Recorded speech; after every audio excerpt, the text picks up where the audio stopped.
వీటు గ్రామదర్శిని కార్యక్రమంలో భాగంగా మనం ప్రస్తుతం పటాన్చెరు మండలం రుద్రారం గ్రామంలో ఉన్నాము. పటాన్చెరు మండలం రుద్రారం గ్రామం నుంచి సర్పంచ్ అభ్యర్థిగా ముందంజలో ఉన్నటువంటి సుధీర్ రెడ్డి గారు మనతో ఉన్నారు. ఆయనను అడిగి ఆయన కుటుంబ నేపథ్యం మీద రాజకీయాల్లోకి ఏ విధంగా వచ్చారు, గతంలో ఎలాంటి సేవలు గ్రామానికి అందించున్నారు, రేపు ప్రజలు ఆశీర్వదించి గెలుపొందిస్తే ఈ గ్రామానికి ఎలాంటి సేవ చేస్తారు అనే విషయాలను మనం తెలుసుకుందాం. సార్ నమస్తే. సార్ నమస్కారం. మీ కుటుంబ నేపథ్యం ఏంటి, రాజకీయాల్లోకి రావాలని ఎట్లా అనిపించింది, గతంలో ఏమేమి మీరు చేస్తున్నారు గ్రామం కోసం? ఇది ముఖ్యంగా ఇప్పుడు జనరల్ రుద్రారం గ్రామ పంచాయతీ జనరల్ వచ్చింది, రుద్రారం గ్రామ పంచాయతీ జనరల్ వచ్చింది. కావున నేను సర్పంచ్ అభ్యర్థికి పోటీ చేస్తున్నాను. గతం తీసుకుంటే మా తాతగారు స్వతంత్రం వచ్చినాక మొట్టమొదటి గ్రామ పంచాయతీ ఏర్పడిన తర్వాత మొదటి సర్పంచ్ మా తాతగారు. అదేవిధంగా ప్రాథమిక సహకార సంఘ చైర్మన్ కూడా మా తాతగారే. ఆ తర్వాత మళ్ళీ 1988లో మా బాబాయ్ గోవర్ధన్ రెడ్డి గారు సర్పంచ్గా చేశారు. ఆ తర్వాత 2006లో నేను ఉప సర్పంచ్గా పనిచేశాను. ఇప్పుడు ఈ 2019లో ఈ సర్పంచ్ ఎలక్షన్లో సర్పంచ్ అభ్యర్థిగా నేను పోటీ చేస్తున్నాను. ఇప్పుడు గ్రామంలో అనేక సమస్యలు ఉన్నాయి. గతంలో పాలించిన వాళ్ళు కొంత అభివృద్ధి చేసినప్పటికీ కూడా ఇంకా అనేక సమస్యలు ఉన్నాయి. ముఖ్యంగా రానున్నది వేసవికాలం కాబట్టి నీటి ఎద్దడి అనేది బాగుంది. పారిశ్రామిక ప్రాంతం, ఎక్కడ బోర్ వేసినాడో పొల్యూషన్ వచ్చే పరిస్థితి ఉన్నది. నీటి ఎద్దడిని మీరు గెలిచిన తర్వాత ఏ విధంగా అధిగమిస్తారు? అయితే ఇప్పుడు ప్రస్తుతం ఏంటంటే మిషన్ భగీరథ కార్యక్రమం మన తెలంగాణ గవర్నమెంట్ టీఆర్ఎస్ ప్రభుత్వం ప్రవేశపెట్టింది. మా ఊర్లో కూడా వచ్చింది. ఇంకా త్వరగా అది మొత్తం ఊరంతా పైప్ లైన్ వేయించి నీటి సమస్య లేకుండా ఎండాకాలంలో కూడా నిత్యం వాటర్ వచ్చే విధంగా దానిపైన చర్యలు తీసుకుంటాం. నీటి ఎద్దడి ఉన్నాయి కదా, ఇక్కడ ప్రతి కాలనీకి నీటి ట్యాంకర్ ద్వారా కూడా అందరికీ ఎటువంటి ఇబ్బంది లేకుండా వాళ్ళకి వాటర్ ట్యాంక్ ద్వారా కూడా నీళ్ళు అందిస్తాం.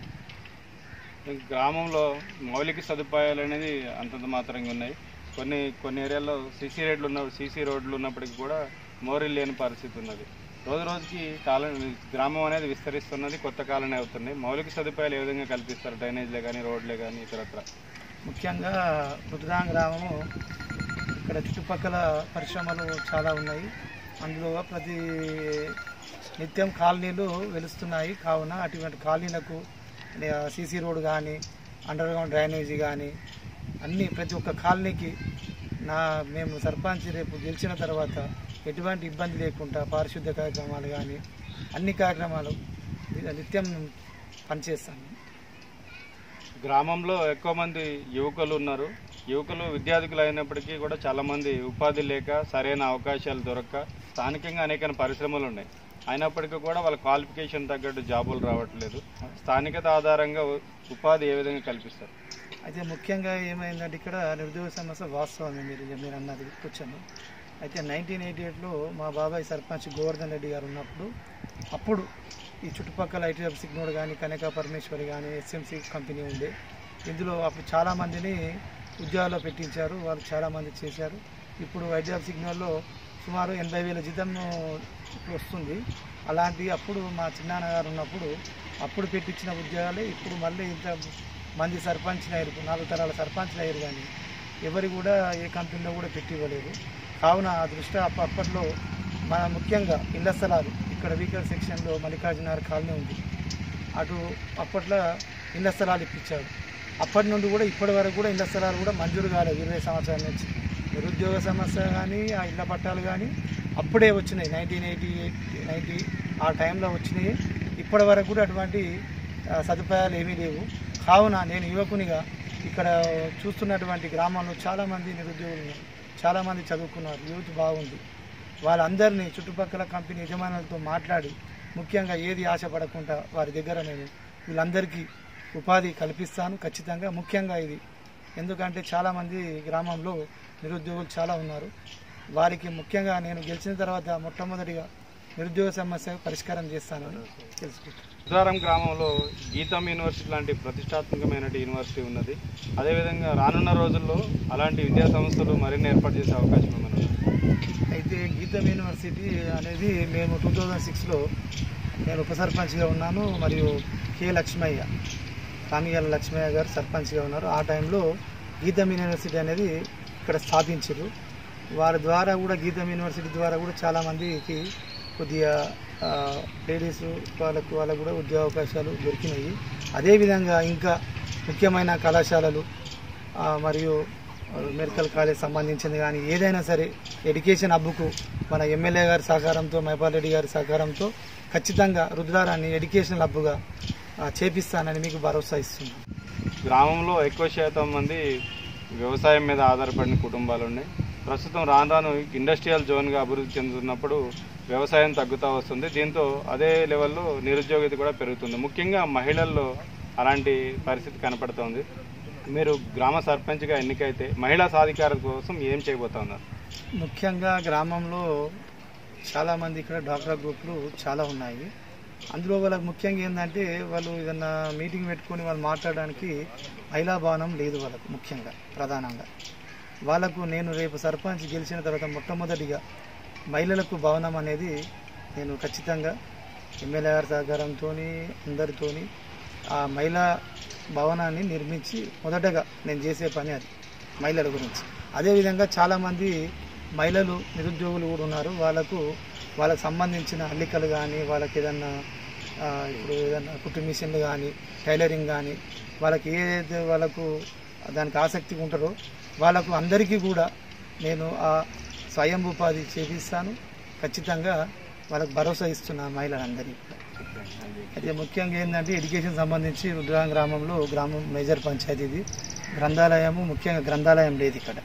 ఆ గ్రంథాలయాన్ని గురించి నేను మా పక్కన గ్రామంలో ఇంద్రకరంలో నరహరెడ్డి గారు గ్రంథాలయ చైర్మన్ మన సంగారెడ్డి జిల్లాకు, అతనితో నేను సంప్రదించి అతనితో ఖచ్చితంగా రుద్రారం గ్రామానికి గ్రంథాలయము ఏర్పాటు చేస్తానని హామీ ఇస్తున్నాను.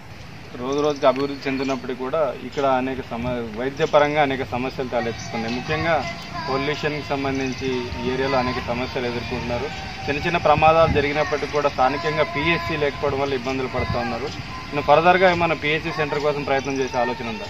అయితే ముఖ్యంగా గ్రామంలో మనకు వైద్య రంగంగా చూసుకుంటే ఇక్కడ హాస్పిటల్ లేదు. కావున ముఖ్యంగా ఈ గ్రామం చాలా జనాభా 10,000 జనాభా ఉంది. అందులో ఇక్కడ చుట్టుపక్కల కూడా పరిశ్రమలు ఉన్నాయి.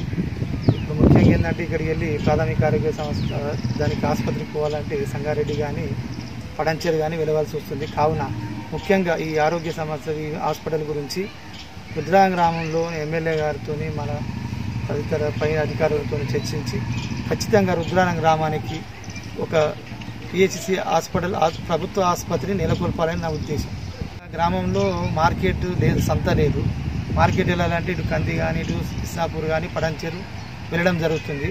అదేవిధంగా ఇక్కడ రుద్రారం గ్రామంలో ఈ మార్కెట్కి సంబంధించింది కూడా ఏర్పాటు చేయాలనేది నా అభిమతం. పటాన్చెరులో కూడా డబల్ బెడ్రూమ్ ఇచ్చే ఆలోచనలో ఉన్నారు. రుద్రారం గ్రామంలో అట్లాంటి డబల్ బెడ్రూమ్ ఇల్లు లేని నిరుపేదలకి డబుల్ బెడ్రూమ్ ఇప్పించడము, లేదంటే జాగా ఉండి ఇల్లు కట్టుకోవడానికి గవర్నమెంట్ ఇస్తున్నటువంటి 5 లక్షలు ఇస్తామని చెప్తా ఉంది. అలాంటివి తీసుకొచ్చి ఇక్కడ లబ్ధి చేకూర్చే అవకాశం ఉంది. అది 100% అండి. ఎందుకంటే 1990లో ఆ టైంలో మా బాబాయ్ ఉన్నప్పుడు ఇళ్ల స్థలాలు ఇచ్చారు.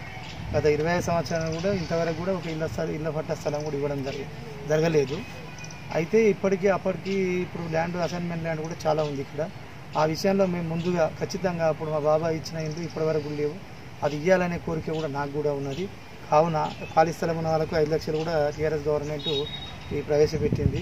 అదేవిధంగా ఆ ఖాళీ స్థలం ఉన్న వాళ్ళకు 5 లక్షల రూపాయలు ఇప్పించే విధంగా, అదే డబుల్ బెడ్రూమ్లు ఎంతమంది నిరుపేదలు ఉన్నారో వాళ్ళ గురించి అందరికీ వచ్చే విధంగా నేను ఎమ్మెల్యే గారి దృష్టికి తీసుకెళ్ళి ఖచ్చితంగా చేపిస్తానని హామీ ఇస్తున్నాను.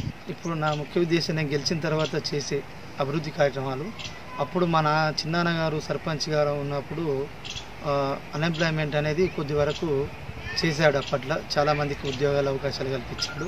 ముఖ్యంగా ఇక్కడ ఇప్పుడు ప్రస్తుతం నిరుద్యోగ సమస్య ఉంది. కావున అందరినీ యువకులకు మాత్రం ఖచ్చితంగా చుట్టుపక్కల కంపెనీలో పరిశ్రమలలో నేను దగ్గర నిలబడి వాళ్ళ గురించి పోరాడి ఏ ఆశపడకుండా వారికి నిరుద్యోగ అవకాశాలు ఉన్నారో ఎవరెవరికైతే ఉన్నారో అర్హులు ఉన్నారో అందరికి కూడా ఉద్యోగాలు పెట్టిస్తాను. ముఖ్యంగా అదేవిధంగా ఇండ్లది డబుల్ బెడ్రూమ్ కానీ ఖాళీ స్థలాలు ఉన్న 5 లక్షల ఈ స్కీమ్ ద్వారా కూడా ప్రతి ఒక్కరికి నేను ఖచ్చితంగా హామీ ఇస్తున్నాను.